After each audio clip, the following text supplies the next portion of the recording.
챕터 3. 기도, 하늘과 땅을 잇는 능력. 겸비한 자세로 인도하심을 구하라. 마태복음 6장 9절부터 13절. 그러므로 너희는 이렇게 기도하라. 하늘에 계신 우리 아버지여, 이름이 거룩히 여김을 받으시오며, 나라가 임하시오며, 뜻이 하늘에서 이루어진 것 같이 땅에서도 이루어지이다.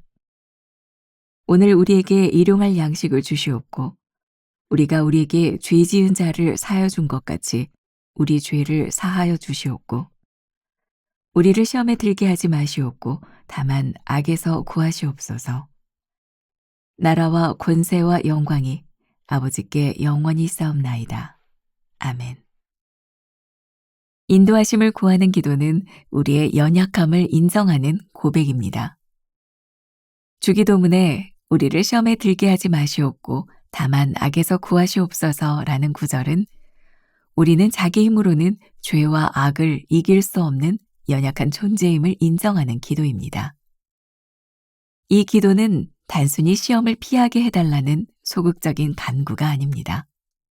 우리의 능력은 하나님에게서 나옴을 고백하며 그분의 인도하심 없이는 온전한 삶을 살 수 없음을 아는 겸손한 마음의 표현입니다. 진정한 기도는 하나님의 인도하심을 따르는 삶의 훈련입니다. 우리가 하나님의 인도하심을 구하는 기도를 하는 것은 마치 훈련된 운동선수가 본능적으로 움직이듯 말씀과 기도로 훈련된 삶을 살겠다는 의미입니다. 하나님의 뜻대로 살기 위해서는 말씀을 깊이 공부하고 그 지식이 삶에 배도록 노력해야 합니다. 이처럼 기도는 우리 삶을 하나님이 원하시는 방향으로 이끌어가도록 돕는 능동적인 훈련입니다. 하나님의 말씀을 아는 만큼 하나님의 뜻을 따라 살 수 있습니다. 인도하심을 구하는 기도는 자신을 낮추는 겸비한 자세에서 시작됩니다. 하나님은 여호와의 전을 건축한 솔로몬에게 내 이름으로 일컫는 내 백성이 그들의 악한 길에서 떠나 스스로 낮추고 기도하여 내 얼굴을 찾으면 내가 하늘에서 듣고 그들의 죄를 사하고 그들의 땅을 고칠지라 라고 말씀하셨습니다. 여기서 스스로 낮추고란 겸비하다의 원뜻인 무릎을 꿇고 엎드림을 의미합니다. 이는 교만했던 자신을 버리고 하나님 앞에 완전히 복종하는 겸손한 자세를 말합니다. 자신의 약함을 인정하고 겸비한 마음으로 기도할 때 우리는 비로소 하나님의 인도하심을 받을 수 있습니다. 나는 자신이 연약한 존재임을 인정하며 하나님께 기도합니까? 겸손한 자세로 하나님의 인도하심을 구하고 있습니까? 자신을 낮추는 겸비한 자세가 신앙의 핵심임을 깨닫습니까? 하나님의 손길 74번째, 겸비한 자세로 인도하심을 구하라. 주기도문은 보니까 하나님께 이제 계속해서 이제 구하는 기도로 되어 있어요. 무엇을 구할 것인가? 일용할 양식, 또 하나님 앞에 용서를 구하는 기도. 그런데 오늘은 인도하심을 구하는 기도다, 이렇게 되어 있어요. 제가 예전에 변화산 새벽 기도를 인도할 때 이런 문장을 제가 써놓은 게 있습니다. 우리의 단순히 주님과의 친밀한 관계 속에서 죄와 악에서 벗어나는 것 이상입니다. 우리의 기도는 무언가로부터 구원받는 것을 넘어 무엇으로 인도해 달라고 하는 간구가 되어야 합니다. 오늘 말씀 중에 제일 필요한 부분일 것 같아요. 우리가 죄로부터 구원받는 것, 좋은 일입니다. 그러나 여기에서 멈춘다면 우리는 진짜 평범한 그리스도인이 될 수밖에 없는 것 같아요. 더 중요한 것은 우리들이 무엇으로 인도함을 받아야 되는가. 하나님, 제가 죄와 유혹과 시험에 빠지지 않는 사람이 될 수 있도록 저를 인도해 주세요. 왜 우리는 이런 기도를 해야 될까요? 제가 며칠 전에도 그런 표현을 아마 썼던 것 같은데, 우리들에게 의지가 없는 것은 아니지만 우리들에게 능력이 없어요. 우리 모두가 경험해 보지 않았나요? 아, 내가 이렇게 살리라. 제일 많이 쓰는 말 작심삼일. 작심삼일 참 많이 했어요. 그래서 어떤 사람은 새해 작심삼일하고 우리가 결정한 일, 결심한 일을 살아가는 방법이 있다는 거야. 3일마다 한 번씩 작심삼일 하라는 거예요. 말이 되나요? 아무튼 우리는 의지는 있어요. 그러나 의지대로 살 수 없는 것이 우리의 인생인 거죠. 여러분들이 내가 새벽 예배 꼭 해보리라 작정하고 얼마나 해보셨어요? 아침 묵상. 김병삼 목사와 함께하는 이 매일 만나 하나님의 손길.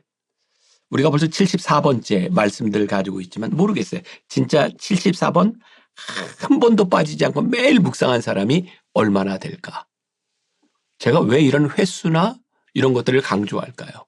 저에게는 그런 믿음이 있어요. 매일매일 하나님의 인도하심을 받는다면 그렇지 않은 사람보다는 다른 인생을 살게 될 것이다. 그래서 우리의 의지에서 끝나는 것이 아니라 하나님, 우리의 의지를 지켜낼 수 있는 믿음을 그리고 능력을 우리들에게 주시옵소서. 오늘도 떠오르는 좋은 찬양이 있네요. 은혜 아니면 살아갈 수가 없네. 호흡마저도 다 주의 것이니 세상 평안과 위로 내게 없어도 예수, 오직 예수뿐이네. 이것도 우리 찬양팀의 노래로 함께 들어보면 좋을 것 같아요. 은혜 아니면 살아갈 수가 없네. 호흡마저도 다 주의 것이니. 하나님, 우리가 오늘도 하나님의 은혜 가운데 겸비한 자세로 하나님의 인도하심을 받는 사람들이 되게 하여 주옵소서. 우리 한번 같이 찬양하고 계속 말씀을 이어가 볼까요?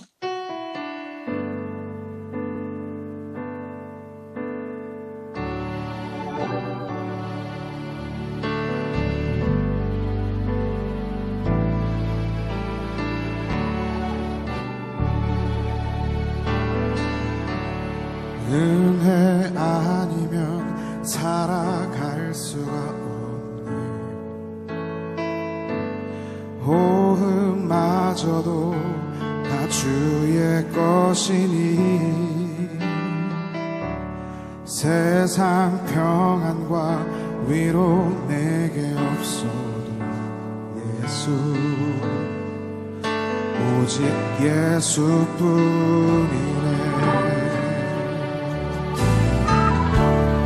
은혜 아니면 살아갈 수가 없네. 호흡마저도 다 주의 것이니 세상 평안과 위로 내게 없어 예수, 오직 예수뿐이네. 크신 계획 다 볼 수도 없고 작은 고난에 지쳐도 주께 묶인 나의 모든 삶 버티고 견디게 하시네.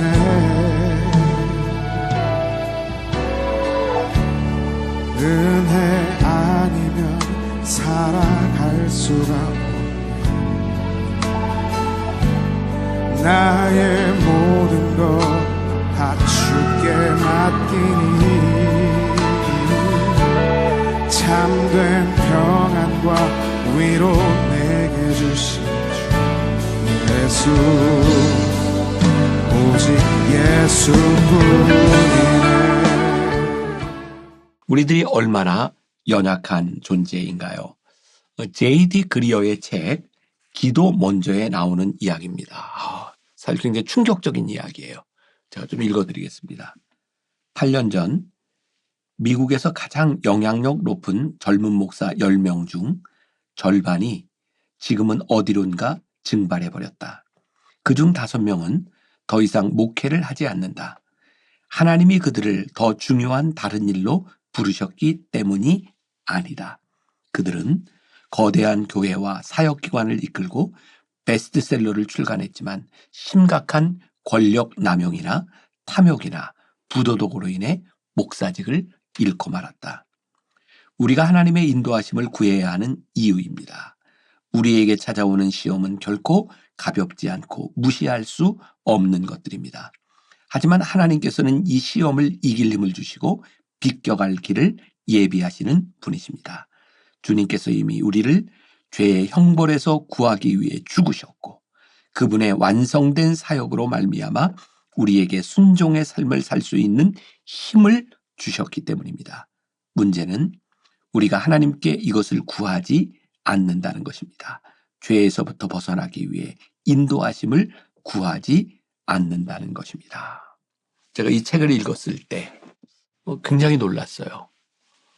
그리고 생각해 보니까 정말 유명했던 목사님들이 어느 날 자취도 없이 사라지는 것들을 보게 돼요. 사실 우리가 별로 기억하고 싶지 않은 일들이지만 우리 대한민국의 좋은 목회자들 중에도 끝까지 믿음의 자리를 지키는 사람들이 그렇게 많지는 않은 것 같아요. 문제는 우리를 용서하신 하나님 앞에 그것으로 끝나는 것이 아니라 우리를 이렇게 이끌어 달라고 하나님 앞에 기도하지 않는다면 우리는 올바로 된 신앙의 길을 가는 것이 참 쉽지 않겠다는 생각이 들어요. 두 번째 문장에 진정한 기도는 하나님의 인도하심을 따르는 삶의 훈련입니다. 하나님의 인도하심에 의지하는 기도. 그러나 하나님의 거룩하심 앞에 엎드린 기도. 저는 이 두 가지가 늘 함께 있어야 된다는 생각을 해요. 하나님의 자비하심은 뭘까요? 사랑이에요. 하나님 우리를 사랑하셔. 그런데 이 하나님의 사랑의 성품에만 의지하는 것이 아니라 거룩하신 하나님의 성품 앞에 우리들이 엎드릴 때 이 사랑과 거룩함이 함께 갈 수 있는 거예요. 우리가 흔히 쉽게 죄에 빠지는 이유 가운데 하나가 하나님의 사랑과 자비하심만 생각하는 것 같아요. 근데 하나님의 거룩함은 우리를 들여다보고 계시고 하나님의 거룩하심 앞에 우리들이 무릎을 꿇을 때에 그 거룩하심이 우리를 붙잡아 주는 것이니 말입니다. 오늘 하루 여러분들에게 그런 숙제가 될 것 같아요. 우리가 은혜 아니면 살아갈 수가 없습니다. 하나님 저를 은혜로 붙들어 저와 동행해 주세요. 네, 그 하나님이 어떤 하나님이신지를 생각하라. 거룩하신 하나님. 우리가 거룩함을 벗어나면 그 하나님과 동행할 수 없다는 것을 잊지 않을 때 하나님의 거룩함이 우리들의 삶의 인자하심으로 경험될 수 있지 않을까. 기도는 우리 삶을 하나님이 원하시는 방향으로 이끌어 가시도록 내어놓는 거예요. 그렇죠? 하나님 우리를 죄에서부터 시험에 들지 않도록 우리를 인도해 주세요 라고 기도하면서 우리는 우리 갈 길을 가. 그건 올바른 기도가 아니겠죠. 우리가 하나님 앞에 기도할 때 하나님 나를 이끌어 주세요. 그 제가 좋아하는 그 기도를 하는 순간 우리는 하나님께 내 삶을 양도해 드리는 거예요. 하나님 저를 이끌어 주세요. 나를 양도하는 것은 수동적인 기도가 아니에요. 가장 적극적으로 하나님 앞에 나를 드릴 때 하나님이 나를 이끌어 가시는 것을 우리들이 경험하게 되겠죠. 제가 또 이런 문장을 하나 써봤어요. 필요한 것이 채워지면 감사가 나오지만 원하는 것을 얻으면 더 많은 것을 원하는 결핍이 시작됩니다. 하나님의 인도하심을 받는 사람들은 어떤 사람이에요? 매일매일 일용할 양식을 우리들에게 주시고 우리를 이끌어 가시는 하나님. 하나님 제가 오늘도 하나님의 인도하심 가운데 있어요? 그럼 어떤 고백을 하게 될까요? 감사해요. 하나님 너무 감사해요. 진짜 멋진 신앙인의 모습에는 그래서 늘 감사가 있어요. 그런데 늘 원하는 게 많아. 원하는 게 많은 게 죄는 아닌데 원하는 게 많은 사람들은 늘 불평이 있어요. 왜? 누구도 내 원함을 채워줄 수 없으니까. 그런데 내가 기도하고 하나님 앞에 내 원함이 채워지는 순간 우리는 감사가 찾아오는 게 아니라 또 다른 결핍이 찾아와요. 그러니 이 주기도문이 우리들에게 가르쳐주고 있는 것. 하나님, 오늘날 우리들에게 일용할 양식을 주시옵고 우리를 악한 길로부터 인도하여 주옵소서. 이게 올바른 주님이 가르치시는 기도다. 인도하심을 구하는 기도는 자신을 낮추는 겸비한 자세에서 시작됩니다. 역대하 7장 14절 말씀 몇 번 우리 나눴던 적이 있죠. 스스로 낮추고 겸비하고, 스스로 낮추고 겸비하고, 이 말의 본래 뜻은 무릎을 꿇고 엎드려라는 말을 가지고 있어요.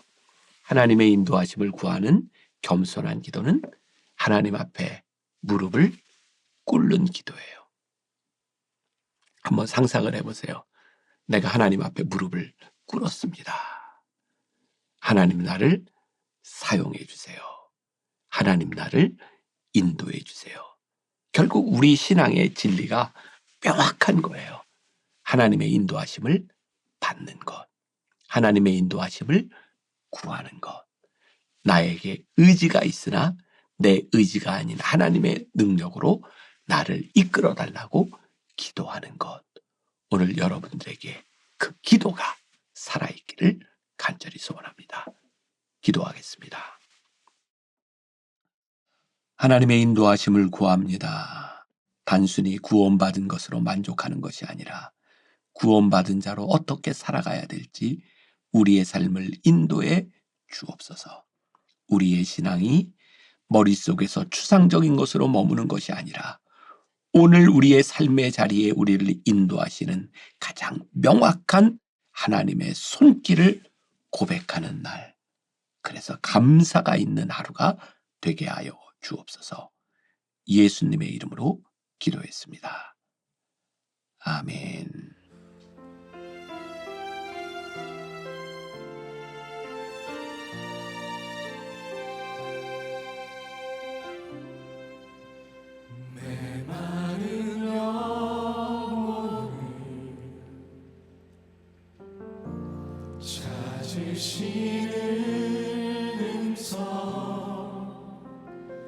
따스한 숨결로 시선으로 내 이름을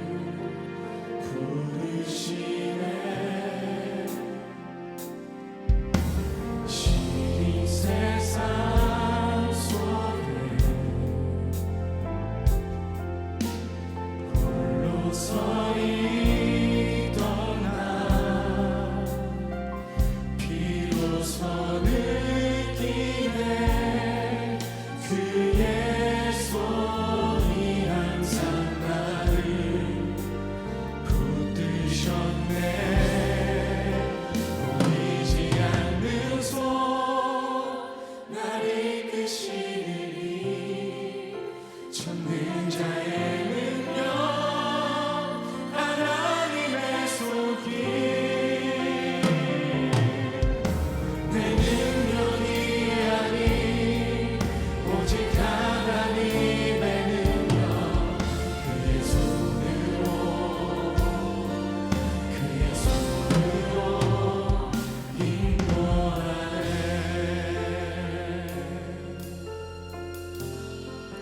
메마른 영혼을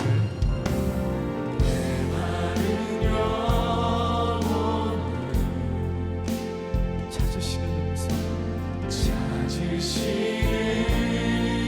음성 따스한 숨결로 시선으로 내 이름을 부르시네. 시린 세상 속에 홀로 서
내